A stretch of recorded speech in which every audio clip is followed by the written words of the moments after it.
பூமி சாபத்திற்கு எந்த மாதிரியான பரிகாரங்கள் செய்ய வேண்டும்?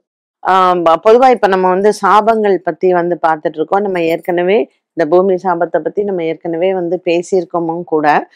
பூமி சாபம் அப்டின்னாலே என்ன அப்டின்னு கேட்டீங்கன்னா, அதாவது நம்ம மத்தவங்கள இடத்துல இருந்து நம்பிக்கை துரோகம் செய்து அந்த பூமியை வந்து அ அபகரித்துக் கொள்ளுவது. இப்போ பழைய காலத்துல எல்லாம் வந்து பார்த்தீங்கன்னா, வயல்கள் எல்லாம் இருக்கும். அ நெறைய பேருக்கு வந்து அதுல பட்டா இருக்காது. இல்ல அது எழுதியிருக்காது. இந்த மாரி எல்லாம் இருக்கும். ஸோ அந்த மாதிரியான நிலங்களோ, இல்ல வீடு நம்ம வசிக்கக்கூடிய வீடு, கோவில் நிலங்கள் இப்படி எந்த ஒரு மண்ணாக இருந்தாலும், நமக்கு உண்டானதை இல்லாமல் மற்றவர்களிடத்திலிருந்து நம்ம அதை ஏமாற்றி வாங்குவது வந்து பூமி சாபமாகும். இப்பவும் இருக்கு இல்லையா? நெறைய லேண்ட் கிராபிங் அப்படின்னு சொல்றோம். ஸோ இந்த பூமி சாபத்திற்கு வந்து என்ன பரிகாரம் அப்படின்னா, பரிகாரமே கிடையாது. பிராயச்சித்தம் தான் வந்து பண்ணணும். இந்த பூ சாபம், கோ சாபம் இந்த மாரி எல்லாம் இருக்கு. பிரேத சாபம். இந்த சாபங்கள்ல வந்து இந்த பூ சாபத்துக்கு வந்து சில பிராயச்சித்தங்கள் உண்டு.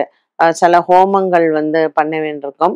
அ சில கோவில்களும் இருக்கு. எனக்கு இதுக்கு வந்து ஒரு சிம்பிளா நான் கோவிலுக்கு போய் நான் பரிகாரம் பண்ணிக்கிறேன் அப்படிங்கிறவங்க வந்து, கோனேரி ராஜபுரத்துல வந்து திங்கட்கிழமை போனீங்கன்னா, இந்த மண்ணு வச்சு ஹோமம் பண்ணுவாங்க.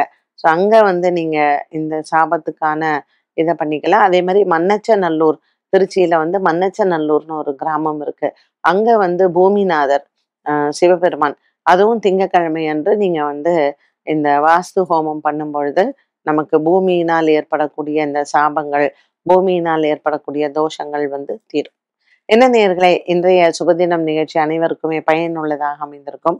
மீண்டும் சந்திக்கும் வரை நன்றி, வணக்கம்.